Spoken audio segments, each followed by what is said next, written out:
ఆశ్చర్యకరమైన దేవుని ప్రశస్త నామములో గడిచిన కాలమంతా సజీవమైన రెక్కల చాటున దేవుడు మనలను ఎంతగానో కాచి కాపాడి పెంచి పోషించి బలపరిచి 2024వ సంవత్సర కాలంలో జూన్ నెలలో ఆఖరు ఆదివారం, అలాగే జూన్ నెలలో ఆఖరు దినమున మరొకసారి పునరుద్ధానపు దినమున ఆదివారం సాయంకాలం వేళ మరి యూట్యూబ్లోను ఫేస్బుక్లో కూడా ఈ లైవ్ ప్రత్యక్ష ప్రసారాన్ని వీక్షించడానికి దేవుడు మన పట్ల మరొక కృప కనికరాన్ని మరొక తరుణాన్ని దేవుడు మనకు అనుగ్రహించి ఉన్నాడు.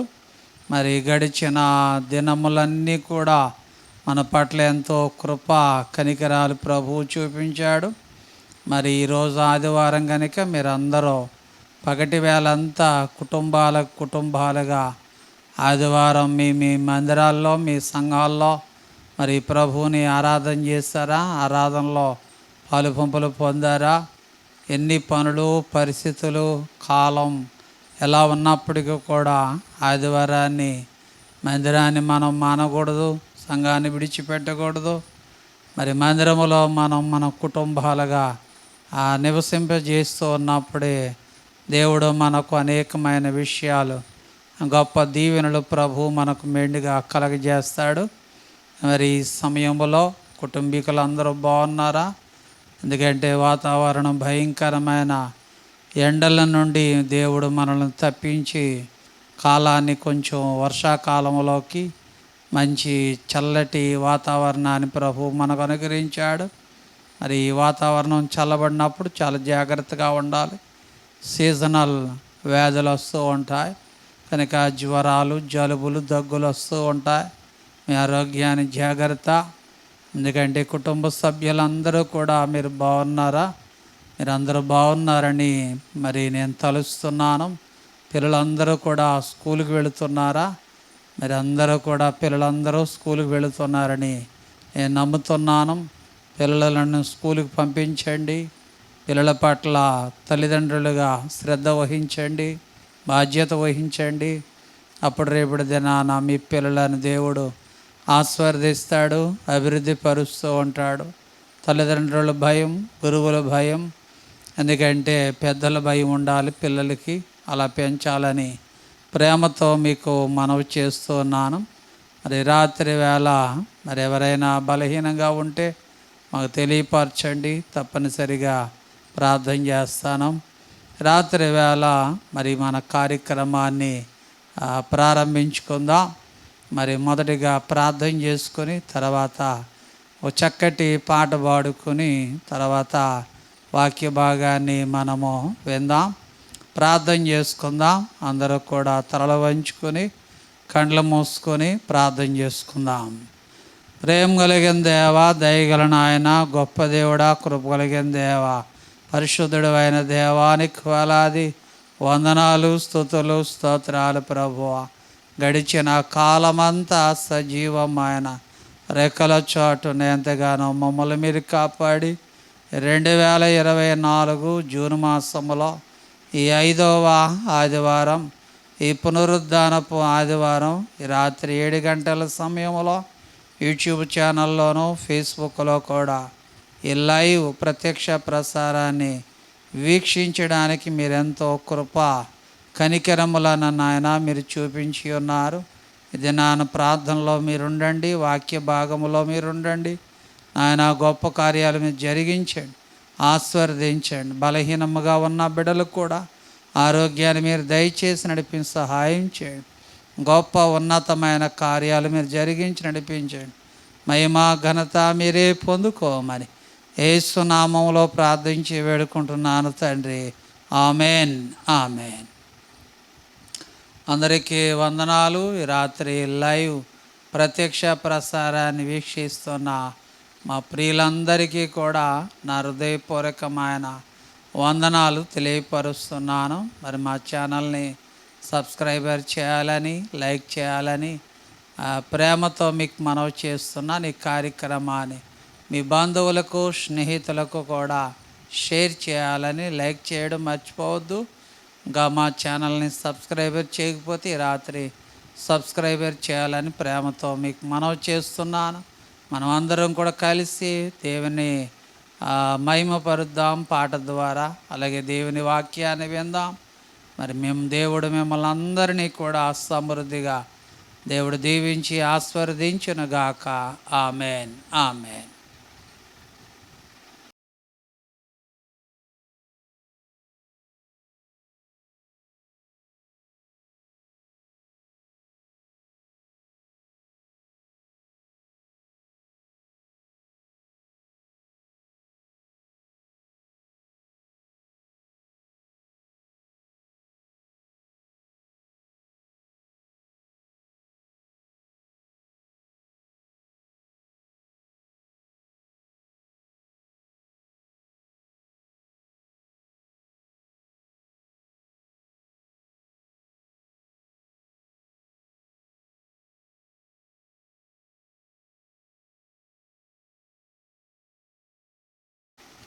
Praise the Lord, hallelujah. పాట పాడుకుంటూ దేవుని నామాన్ని మహిమపరచుకుందాం. ప్రియ యేసు నిర్మించితివి, ప్రియమార నా హృదయం ముదమార వసించునా, హృదయాంతరంగమున ప్రియ యేసు నిర్మించితివి, ప్రియమార నా హృదయం ముదమార వసించునా, హృదయాంతరంగమున నీ రక్త ప్రభావమున నా పాప హృదయాంబును, నీ రక్త ప్రభావమున నా పాప హృదయాంబును పవిత్ర పరచుము తండ్రి, ప్రతి పాపమును కడిగి పవిత్ర పరచుము తండ్రి, ప్రతి పాపమును కడిగి ప్రియ యేసు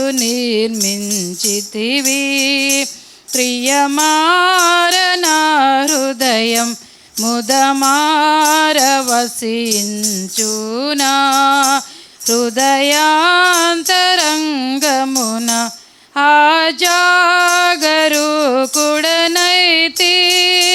నిజాశ్రయమును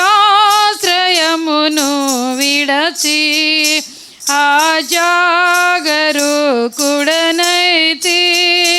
నిజాశ్రయమును విడచి కరుణారసముతో నాకై కనిపెట్టితివి తండ్రి, కరుణారసముతో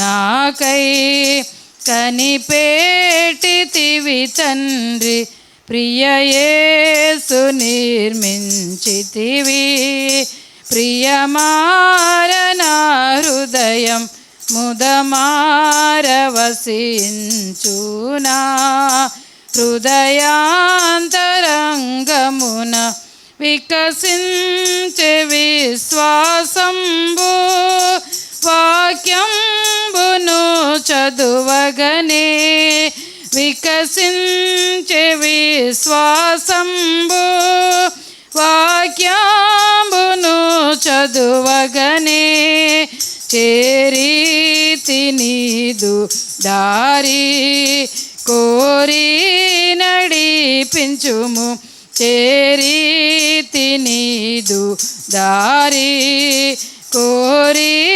నడిపించుము, ప్రియ యేసు నిర్మించితివి, ప్రియమార నా హృదయం ముదమార వసించునా, హృదయాంతరంగమున ప్రతి చోట నీ సాక్షిగా ప్రభువా నేనుండునట్లు, ప్రతి చోట నీ సాక్షిగా ప్రభువా నేనుండునట్లు,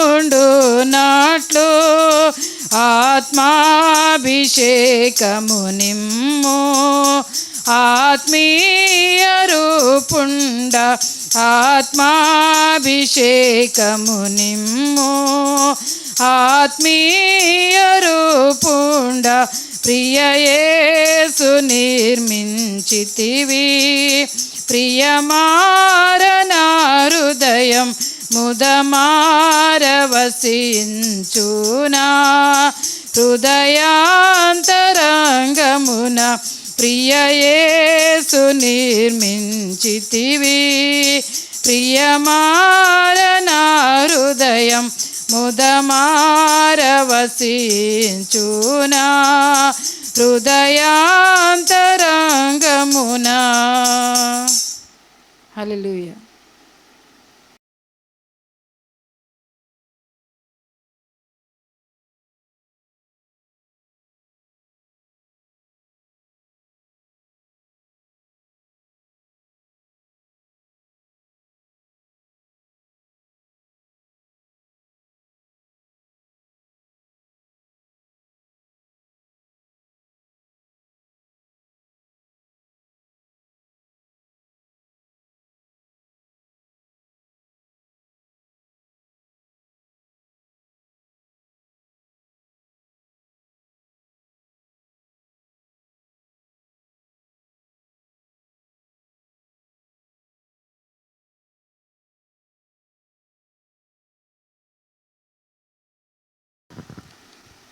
ఆశ్చర్యకరమైన దేవుని ప్రశస్త నామములో గడిచిన కాలమంతా సజీవమైన రెక్కల చాటున దేవుడు మనలను ఎంతగానో కాపాడి మరలా 2024వ సంవత్సర కాలములో జూన్ మాసములో మరి రాత్రి 5వ ఆదివారం అలాగే ఈ ఆఖరు ఆదివారం ఈ జూన్ నెలలో ఆఖరు దినము కూడా మరి రాత్రి మనం అందరం కూడా మరి పగటి వేళంతా మందిరాల్లో మనం గడిపి రాత్రి 7 గంటల సమయంలో మనం అందరం కూడా మరి రాత్రి యూట్యూబ్లోనూ ఫేస్బుక్లో కూడా ఈ లైవ్ ప్రత్యక్ష ప్రసారాన్ని వీక్షిస్తున్నాం. మరి ఇంతవరకు ప్రార్థన చేసుకొని చక్కటి పాట ద్వారా ప్రభువుని మహిమపరిచి మరలా ఈ రాత్రి వేళ దేవుడు మనకు ఏర్పాటు చేసిన దేవుని వాక్యాన్ని వినడానికి చదువుకోవడానికి ధ్యానం చేసుకోవడానికి దేవుని మాటలో విని ఆ వాక్య ప్రకారంగా జీవించడానికి దేవుడు మనకు ఒక గొప్ప ఉన్నతమైన భాగ్యాన్ని ప్రభువు మనకు అనుగ్రహించి ఉన్నాడు.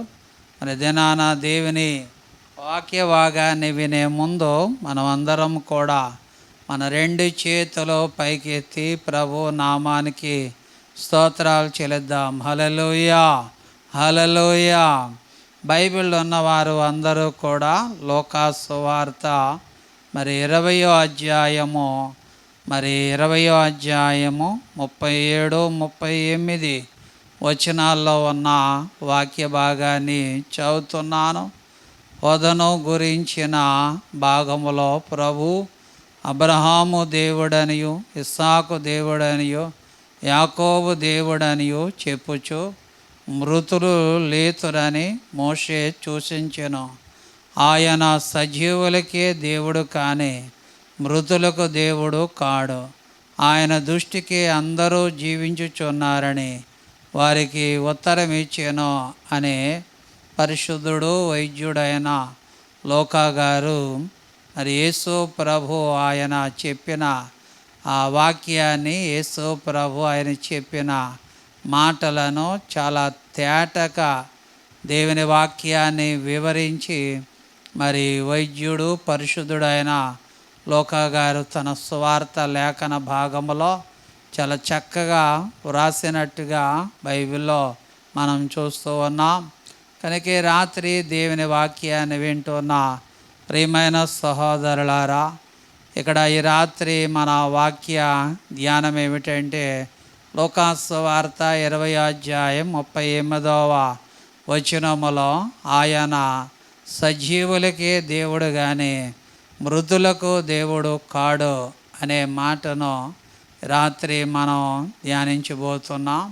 మన ఆత్మీయమైన జీవితానికి ఈ మాటలు, ఈ వాక్యము ప్రస్తుత దినాల్లో ఈ వాక్యం విశ్వాసులైన వారికి, కొంతమంది దైవజనులైన వారికి, కొన్ని సంఘములకు ఈ వాక్యం ఎంతో తేటగా ఆ దేవుని వాక్యాన్ని సూటిగా స్పష్టంగా మన ఆత్మీయ జీవితాన్ని మరొకసారి పరిశీలన చేసుకోవడానికి ఈ వాక్యం ఎంతో దోహదపడుతూ ఉంటాయి.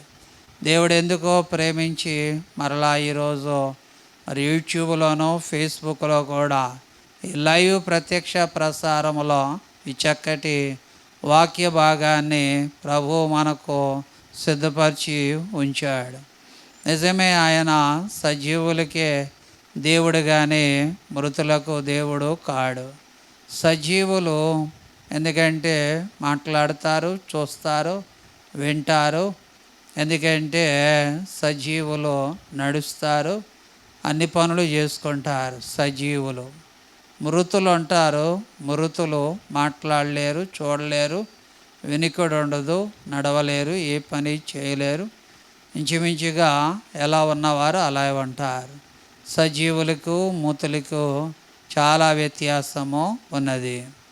యేసు ప్రభు చెబుతున్నాడు, నేను ఆయన సజీవులకే దేవుడు కానీ మృతులకు దేవుడు కాడు. కనుక మన ఆత్మీయ జీవితంలో కూడా ప్రభువుని నమ్మావు, బాప్తిసం తీసుకున్నావు. ఎందుకంటే కొంతమంది సజీవులైన క్రైస్తవులు ఉన్నారు భూమి మీద, కొంతమంది మృతులైన క్రైస్తవులు కూడా ఉన్నారు. కొంతమంది నమ్మారు, బాప్తిసం తీసుకున్నారు, ఇక అంతే మా పని అయిపోయింది అని వాళ్ళు ఒక సంఘంలో కానీ, ఒక సంఘ క్రమంలో కానీ, ప్రభు బల్లారాధనలో కానీ దేనిలో కూడా పాలుపొప్పులు పొందరు. మనం ఎన్నిసార్లు హెచ్చరించినా సరే, ఎందుకంటే వాళ్ళు లెక్క చేయరు, వాళ్ళకి ఈ మాటలు ఎక్కువ. కనుక వాళ్ళు ఎవరు అంటే మృతులు. బైబిల్లో చెప్తున్నాడు, ఎవరైతే చీకటైనా రాత్రి పగలైనా ఎండైనా వానైనా చలైనా సరే మరి ప్రభువుని వెంబడిస్తారో, సంఘంలో పాలుపంపులు పొందుతారో మరి ఖచ్చితంగా సజీవులే. సజీవులకి మృతులకి చాలా వ్యత్యాసం ఉంది. ఎందుకంటే మన ప్రభు అయిన యేసుక్రీస్తు కూడా ఆయన సజీవులకే దేవుడు కానీ మృతులకు దేవుడు కాడు అని బైబిల్లో చెబుతున్నాడు. ఆయన దృష్టికి అందరూ జీవించుచున్నారని వారికి ఉత్తరం ఇచ్చును అని బైబిల్లో చెబుతున్నాడు. కనుక ఈ రాత్రి వేళ వాక్యాన్ని వింటున్న ప్రియమైన సహోదరుడా, సహోదరి, నీ ఆత్మీయ జీవితాన్ని, నీ ఆత్మీయ స్థితిని ఒకసారి సజీవంగా ఉందా, మృతముగా ఉన్నదా అనేది దేవుని వాక్యాన్ని ఆలోచన చేయాలి. ఎందుకంటే మరి వాక్య భాగంలో పైన చెబుతూ ఉన్నాడు, 37వ వచనాన్ని చదివినట్లయితే, అబ్రహాము దేవుడును, ఇస్సాకు దేవుడును, యాకోబు దేవుడును అని బైబిల్లో చెప్తున్నారు. బైబిల్లో మన ఆది పితరులైన అబ్రహాము, యాకోబు, ఇస్సాకు వీళ్ళందరూ కూడా సజీవంగా జీవించారు. సజీవంగా జీవించారు గనుక వారు మరణించిన వేల సంవత్సరాలు, వందల సంవత్సరాలు అయినప్పటికీ కూడా ఈరోజు ప్రపంచమంతా కూడా క్రైస్తవ వేత్తరులందరూ కూడా అబ్రహాము మా పితరుడు, ఇస్సాకు మా పితరుడు, యాకోబు మా పితరుడు అని గొంతెత్తి సంఘము మరి దేవుని బిడ్డలందరూ కూడా వాళ్ళ పేరులు మన నోట సజీవంగా మరి ఉంటూ ఉన్నట్టుగా బైబిల్లో చూస్తున్నాం. కనుక ఈ రాత్రి సజీవులకే దేవుడు కానీ మృతులకు దేవుడు కాదు అని చాలా స్పష్టంగా మన ప్రభు అయిన యేసుక్రీస్తు ఇక్కడ తెలియపరుస్తూ ఉన్నట్టుగా బైబిల్లో మనం చూస్తున్నాం.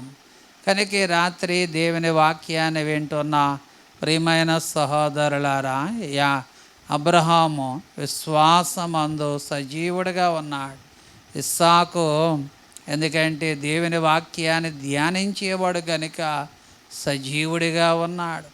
కనుక యాకోబు ప్రార్థన చేస్తాడు, పట్టు విడవక ప్రార్థన చేస్తాడు కనుక యాకోబు కూడా సజీవుడిగా ఈ రోజున మనకు బైబిల్లో కనబడుతూ ఉన్నాడు కనుక ఆయన వాక్యం సెలవిస్తుంది, ఆయన సజీవులకే దేవుడు కానీ మృతులకు దేవుడు కాడు అని వాక్య భాగములో చెప్తున్నాడు.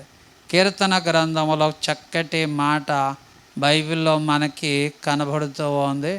బైబిల్ ఉన్నవారు అందరూ కూడా ఈ రాత్రి వేళ కీర్తన భాగములో నుంచి 27వ కీర్తన 13వ వచనములో ఉన్న వాక్యాన్ని చదువుతున్నాను. సజీవుల దేశమున నేను యెహోవా దయను పొందుచున్న నమ్మకము నాకు లేని ఎడల నేనేమవుదునో, యెహోవా కొరకు కనిపెట్టుకొని ఉండుమో అని 27వ కీర్తనలో మన ఆది పితరుడైన మరి దావీదు పరిశుద్ధ గ్రంథములో 27వ కీర్తన 13వ వచనములో సజీవుల దేశమున నేను యెహోవా దయను పొందుదు, నన్ను నమ్మకము నాకు లేని ఎడల నేనేమవుదునో, యెహోవా కొరకు కనిపెట్టుకొని ఉండుమో అని వాక్య భాగములో చెప్తున్నాడు.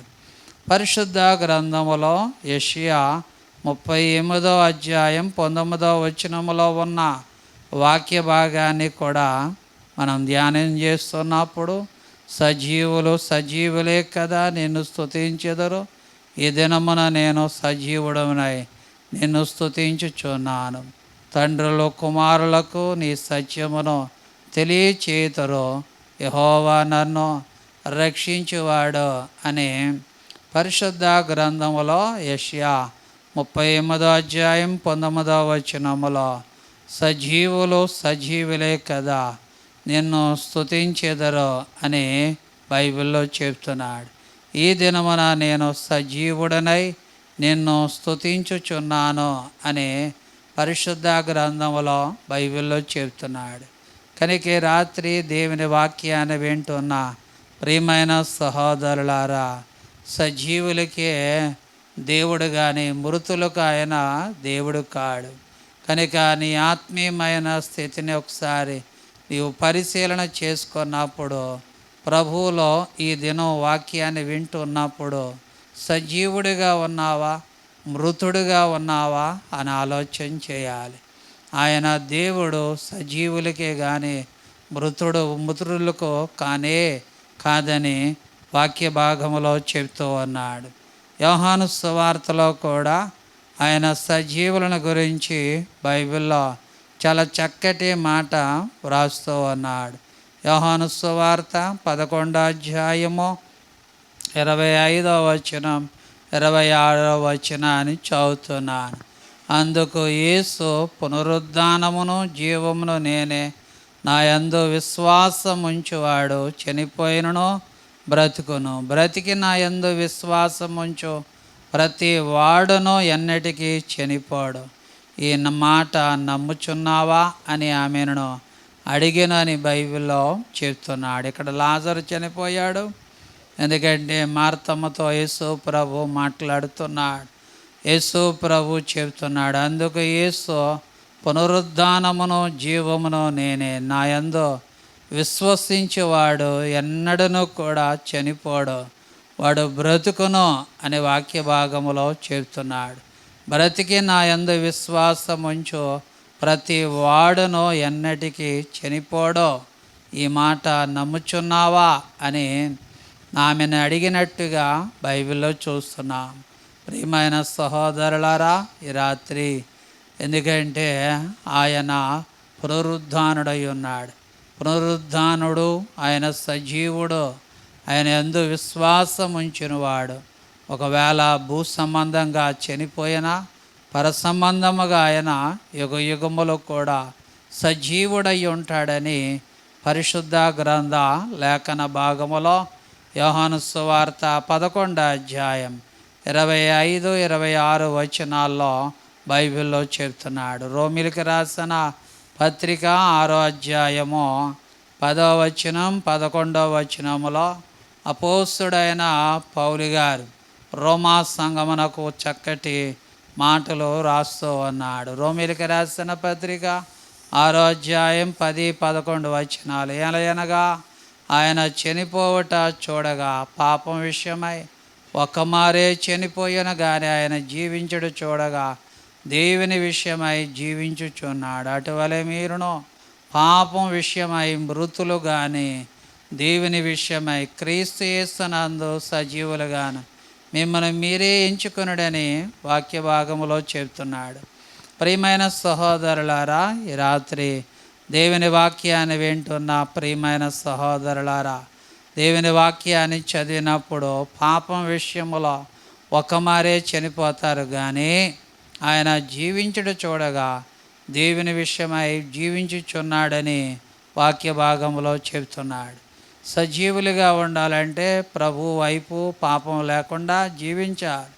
ఎందుకంటే మృతుడు అయిపోవాలంటే పాపంలో జీవించే ప్రతి వాడు కూడా వాడు మృతుడు అని అపోస్తుడైన పౌలు రోమిలికి రాసిన పత్రిక 6వ అధ్యాయములో పౌలు చాలా తేటగా దేవుని వాక్య భాగములో తెలియపరుస్తున్నాడు. అదే అపోస్తుడైన పౌలు గారు మరొక పత్రికలో కొలసీలకు రాసిన పత్రిక 3వ అధ్యాయం 3వ వచనం 4వ వచనములో ఉన్న వాక్యాన్ని చదివినట్లయితే, ఎలయనగా మీరు మృతి పొందిరి, మీ జీవం క్రీస్తుతో కూడా దేవుని యందు దాచబడి ఉన్నది. మనకు జీవమై ఉన్న క్రీస్తు ప్రత్యక్షమైనప్పుడు మీరును ఆయనతో కూడా మహిమ యందు ప్రత్యక్షపరచబడుదురని బైబిల్లో చెప్తున్నాడు. కనుక రాత్రి వేళ దేవుని వాక్యాన్ని చదివినట్లయితే, ఎందుకంటే ఎలయనగా మీరు మృతి పొందిదురి, మీ జీవం క్రీస్తుతో కూడా దాచబడి ఉన్నది. మనకు జీవమునై ఉన్న క్రీస్తు ప్రత్యక్షమైనప్పుడు మీరు కూడా ఆయనతో కూడా మహిమయందు ప్రత్యక్షపరచబడుదురని బైబిల్లో చెప్తున్నాడు. కనుక రాత్రి దేవుని వాక్యాన్ని వింటున్న ప్రియమైన సహోదరులారా, ఎందుకంటే మన జీవం క్రీస్తుతో కూడా దాచబడి ఉంది. శారీరకంగా భౌతికంగా మనం ఒకవేళ మృతి పొందొచ్చు కానీ మీ జీవం క్రీస్తుతో కూడా దాచబడి ఉన్నదని, మనకు జీవమై ఉన్న క్రీస్తు ప్రత్యక్షమైనప్పుడు మీరు ఆయనతో కూడా మహిమయందు ప్రత్యక్షపరచబడదని వాక్యాద్య భాగములో పౌలు గారు చాలా స్పష్టంగా ఆయన మాట్లాడుతూ ఉన్నట్టుగా బైబిల్లో చూస్తున్నాం. కనుక రాత్రి పరిశుద్ధ గ్రంథంలో ఆయన సజీవులకే దేవుడు కానీ మృతులకు దేవుడు ఎంత మాత్రం కూడా కానే కాదు అని లోకా సువార్త 20వ అధ్యాయం 38వ వచనంలో ఉన్న వాక్యాన్ని మనకు దేవుడు తెలియపరుస్తున్నాడు. పరిశుద్ధ గ్రంథంలో బైబిల్లో రోమిలికి రాసిన పత్రిక 14వ అధ్యాయం 8వ వచనములో ఉన్న దేవుని వాక్యాన్ని చదువుతున్నాను. మనము బ్రతికినను ప్రభు కోసమే బ్రతుకుచున్నాం, చనిపోయినను ప్రభు కోసమే చనిపోచున్నాం. కాబట్టి మనం బ్రతికినను చనిపోయినను ప్రభు వారమై ఉన్నాము. తాను మృతులకు సజీవులకును ప్రభు ఉండుటకు ఇందు నిమిత్తమే కదా క్రీస్తు చనిపోయి మరలా బ్రతికినని వాక్య భాగంలో చెబుతున్నాడు.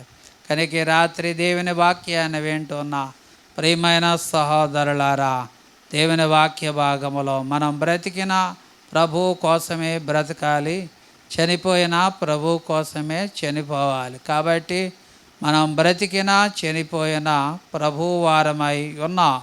తన మృతులకును సజీవులకును ప్రభు అయి ఉండుట ఇందు నిమిత్తమే కదా క్రీస్తు చనిపోయి మరలా బ్రతికెను అని పరిశుద్ధ గ్రంథ లేఖన భాగములు ఆయన తెలియపరుస్తూ ఉన్నట్టుగా బైబిల్లో మనం చూస్తున్నాం.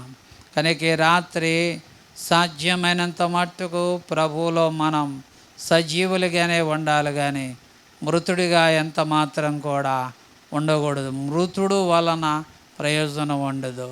సజీవంగా జీవించడం ద్వారా ఎంతో ఆత్మీయమైన మేలులు మనం పొందుకోవచ్చు అని పరిశుద్ధ గ్రంథ లేఖన భాగములో ప్రభువు మనకు సెలవిస్తూ ఉన్నాడు.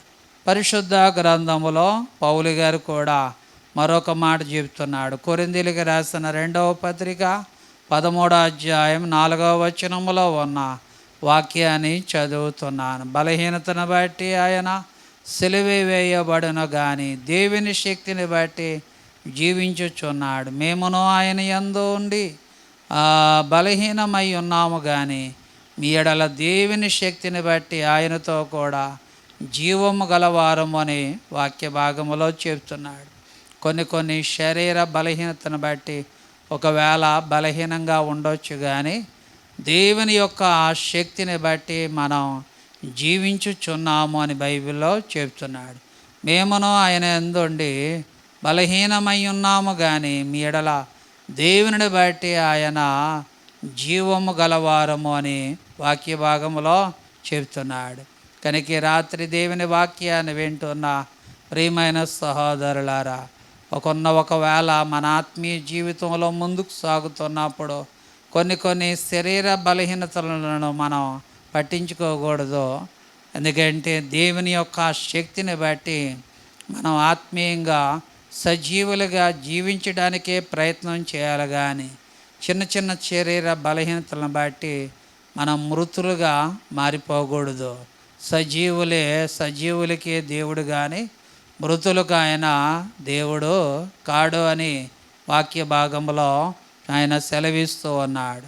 పరిశుద్ధ గ్రంథములో బైబిల్లో ప్రకటన గ్రంథము 7వ అధ్యాయములో బైబిల్లో చక్కటి మాట కనబడుతూ ఉంది. ప్రకటన గ్రంథం 7వ అధ్యాయం 15వ వచనములో ఉన్న దేవుని వాక్యాన్ని చదువుతున్నాను. అందువలన వారు దేవుని సింహాసనం ఎదుట ఉండి రాత్రింబగళ్ళు ఆయన ఆలయములో ఆయనను సేవించుచున్నారు.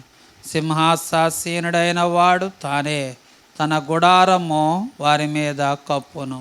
వారికి మీదట ఆకలైనను దాహమైనను ఉండదు. సూర్యుని ఎండైనను ఏ వడగాలినైనను వారికి తగలదు. ఎలయనగా సింహాసనం మధ్య నుండి గొర్రెపిల్ల వారి కాపరి అయి జీవజలముల బొగ్గల యొద్దకు వారిని నడిపించును. దేవుడే వారి కనుల నుండి ప్రతి బాష్ప బిందువును తుడిచివేయును.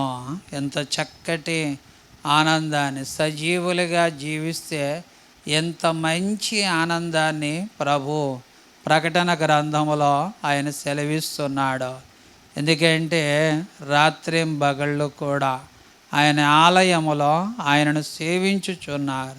సింహాసీనుడైన తానే తన గుడారములో వారి మీద కప్పును. వారికి మీదట ఆకలైనను దాహమైనను ఉండదు. సూర్యుని ఎండైనను ఎందుకంటే వడగాలినైనను వారికి తగలదు. ఎరయనగా సింహాసనమందుండు గొర్రెపిల్ల వారి కాపరి అయి జీవజలముల బొగ్గు యొద్దకు వారిని నడిపించును. దేవుడే వారి కన్నుల నుండి ప్రతి బాష్ప బిందువును తుడిచివేయనని ప్రకటన గ్రంథం 7వ అధ్యాయము 15 నుంచి 17వ వచనం వరకున్న వాక్య భాగంలో ఆయన సజీవులను గురించి ఎంత ఉన్నతంగా సజీవులకి ఇచ్చి దేవుడు ఒక చక్కటి మంచి ప్రతిఫలాన్ని గురించి మరి ప్రకటన గ్రంథంలో చాలా స్పష్టంగా రాయబడి ఉన్నట్టుగా పరిశుద్ధ గ్రంథంలో మనం చూస్తూ ఉన్నాం.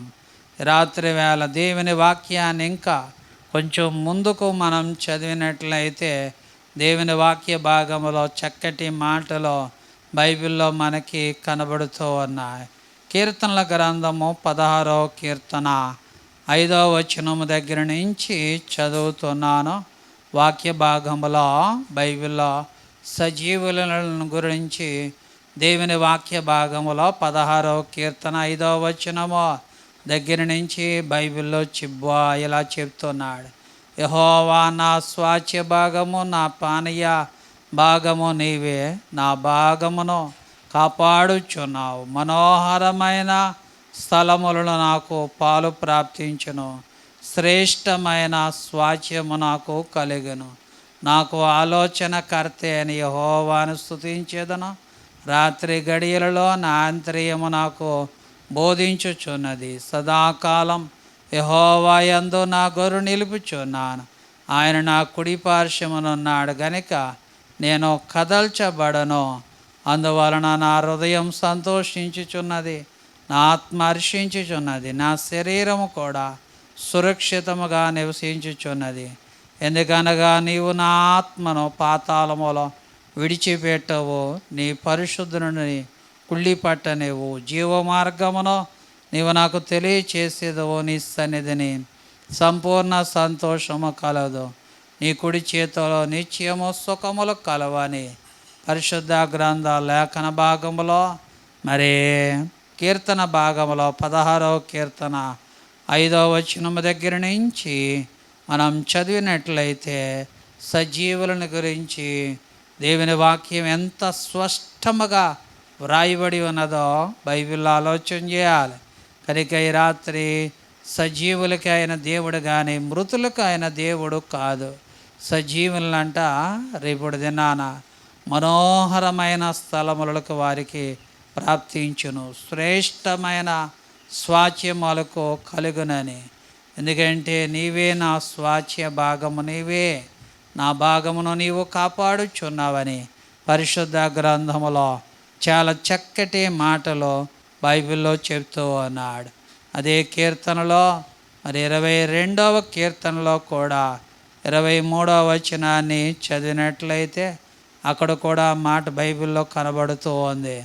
22వ కీర్తన 23వ వచనం, యెహోవా యందు భయభక్తులు గలవారులారా ఆయనను స్తుతించుడి. యాకోబు వంశస్థులారా మీరందరూ ఆయనను ఘనపరచుడి. ఇశ్రాయేలు వంశస్థులారా మీరందరూ ఆయనకు భయపడుడి. ఆయన బాధపడు వారి బాధను తృణీకరింపలేదు, దానిని చూసి ఆయన అసహ్యపడలేదు, అతనికి తన ముఖమును దాచలేదు. వాడు ఆయనకు మొర్రపెట్టగా ఆయన ఆలకించెను. బైబిల్లో చాలా చక్కటి మాటలు ఈ రాత్రి సజీవులను గురించి ఆయన సెలవిస్తూ ఉన్నాడు. కనుక ఈ రాత్రి పరిశుద్ధ గ్రంథములో యెహోవా యందు భయభక్తులారా ఆయనను స్తుతించండి. యాకోబు వంశస్థులారా మీరందరూ ఆయనను ఘనపరచండి. ఇశ్రాయేలు వంశస్థులారా మీరందరూ ఆయనకు భయపడండి అని వాక్య భాగములో చెప్తున్నాడు. కనుక సజీవులుగా మనం చేయవలసిన మన విధి విధానాలు బైబిల్లో చాలా స్పష్టంగా మనకి కనబడుతూ ఉన్నాయి.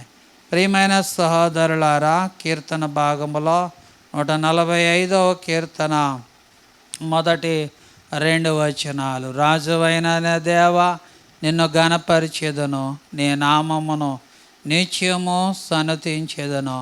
అనుదినము నేను నిన్ను స్తుతించెదను, నిత్యము నీ నామమును స్తుతించెదను. అనుదినము కూడా ప్రభువుని స్తుతించాలి, నిత్యము కూడా ఆయనను సన్నతించాలి. రాజువైన నా దేవా నిన్ను ఘనపరచాలి, ప్రతిరోజు చేయాలి. చాలామంది మనల్ని అడుగుతారు, ప్రతిరోజు ప్రార్థన చేయాలా, ప్రతి ఆదివారం మందిరానికి వెళ్ళాలా, ప్రతి ఉపవాస కూడికి వెళ్ళాలా, ప్రతి నియామక కూడికకు వెళ్ళాలా, స్త్రీల కూడికి వెళ్ళాలా, కూటాలకి వెళ్ళాలా, మరి టీవీల్లో లైవ్ కార్యక్రమాలు చూడాలా అని అడుగుతూ ఉంటారు. అనుదినము కూడా ఎందుకంటే ప్రభువుని స్తుతించి ఆయన ఘనపరచాలి, ఆయనను సన్నిధించాలి. ప్రతి దినం అనుదినము అని బైబిల్లో వ్రాయబడి ఉంది. కనుక ప్రతిరోజు మనం ఆయనను స్తుతించాలి, ప్రతిరోజు ఆయన వాక్యాన్ని ఆయన మాటలను చదవాలి, వాక్యాన్ని వినాలి, ప్రార్థన చేసుకోవాలి. సజీవులు ఎందుకంటే మృతులకి వాక్యం ఉండదు, ప్రార్థన ఉండదు. ఎందుకంటే మృతులకి ఒక ఆరాధన ఉండదు, ఒక ఉపవాస ప్రార్థన ఉండదు మృతులకు. ఎందుకంటే సంఘంలో ఏం జరుగుతుందో ఏమీ తెలియదు. ఎందుకంటే వాళ్ళు ఎవరు అంటే మృతులు వాక్యం చెప్తూ ఉంది. మృతులు మృతమైపోతారు అంతేగాని సజీవులకే విలువ ఉంటుంది, కానీ మృతులకి విలువ ఉండదు. బైబిల్లో చాలా జాగ్రత్తగా ఆలోచన చేయాలి. ఈనాడు క్రైస్తవులు ఎంతోమంది ప్రభువు నమ్మారు, మంచిది, బాప్తీసాన్ని తీసుకున్నావు ఇంకా మంచిది. ఎందుకంటే మరి నీ ఆత్మీయ జీవితం ఎలా ఉంది? చాలామంది చెప్తూ ఉంటారు, మేము చిన్నప్పుడు అలాగా ఇలాగని చాలామంది చెప్తూ ఉంటారు. ఇప్పుడు ఏమైపోయింది నీ ఆత్మీయ స్థితి, నీ బ్రతుకు, నీ స్థితి ఏమైపోయింది? ఎందుకంటే ఇప్పుడు ఎలా ఉన్నావు? సజీవుడిగా ఉన్నావా, మృతుడిగా ఉన్నావా అనేది ఎప్పుడైనా నీ జీవితాన్ని గురించి ఆలోచన చేసుకుంటున్నావా? ఈ రాత్రి వేళ దేవుని వాక్యాన్ని చాలా జాగ్రత్తగా ఆలోచన చేయాలి. పరిశుద్ధ గ్రంథములో మరొక వాక్య భాగాన్ని చదువుతున్నాను. యోహాను సువార్త 14వ అధ్యాయం 19వ వచనములో ఉన్న వాక్య భాగాన్ని చదువుతున్నాను. యోహాను సువార్త 14వ అధ్యాయం 19వ వచనం. అయితే మీరు నన్ను చూతురు, నేను జీవించుచున్నాను గనుక మీరును కూడా జీవింతురు. ఎందుకంటే మన ప్రభు అయిన యేసుక్రీస్తు ఆయన జీవిస్తూ ఉన్నాడు. ఆయనను మనం చూడాలంటే మనం కూడా జీవించి ఉండాలి. దేవుని వాక్య భాగంలో అయితే మీరు నన్ను చూతురు, నేను జీవించుచున్నాను గనుక మీరును కూడా జీవించరని బైబిల్లో చెప్తున్నాడు. మనం జీవిస్తున్నామా, మరణిస్తున్నామా అనేది ఆలోచన చేయాలి. మనం సజీవులమా, మృతులమా అనేది కూడా దేవుని వాక్యాన్ని ఆలోచన చేయాలి. రాత్రి వేళ ప్రియమైన సహోదరులారా, ఆయన మన దేవుడు, ఆయన యుగ యుగములు కూడా జీవించుచున్నాడు గనుక ఆయనతో పాటు మనం కూడా జీవించేవారిగా ఉండాలి. బైబిల్లో చెబుతూ ఉన్నాడు. కనుక రాత్రి వేళ దేవుని వాక్య భాగంలో ఆ మాట మనకి ఆయన సెలవిస్తూ ఉన్నాడు. యోహాను సువార్త 6వ అధ్యాయం 57వ వచనములో ఉన్న వాక్య భాగాన్ని కూడా చదివినట్లయితే అక్కడ కూడా ఒక మాట బైబిల్లో మనకు కనబడుతూ ఉంది. యోహాను సువార్త 6వ అధ్యాయం 57వ వచనం. జీవము గల తండ్రి నన్ను పంపెను గనుక నేను తండ్రికి మూలముగా జీవించుచున్నట్టే నన్ను తినువాడును నా మూలముగా జీవించునని బైబిల్లో చెబుతున్నాడు. క్రైస్తవ సహోదరి సహోదరులు, ప్రతి సంఘములో కూడా ప్రభు బల్లారాధన ఉంటుంది. ఎందుకంటే ఒక్కొక్క సంఘములో ప్రతి ఆదివారం, ఒక్కొక్క సంఘములో వారం విడిచే వారం, ఒక్కొక్క సంఘములో నెలకొకసారి ప్రభు బలలో, ప్రభు భోజనములో మనం పాలు పంపులు పొందుతూ ఉంటాం. ప్రియమైన సహోదరులారా, ఆయన శరీరాన్ని, ఆయన రక్తాన్ని మనం భుజిస్తూ ఉంటాం. బైబిల్లో చెప్తూ ఉన్నాడు దేవుని వాక్య భాగములో. ఎందుకంటే అలా భుజిస్తూ ఉన్నప్పుడు తండ్రితో మనతో ఆయన కూడా దేవుని వాక్య భాగములో జీవించుచున్నాము అనే గుర్తుగా.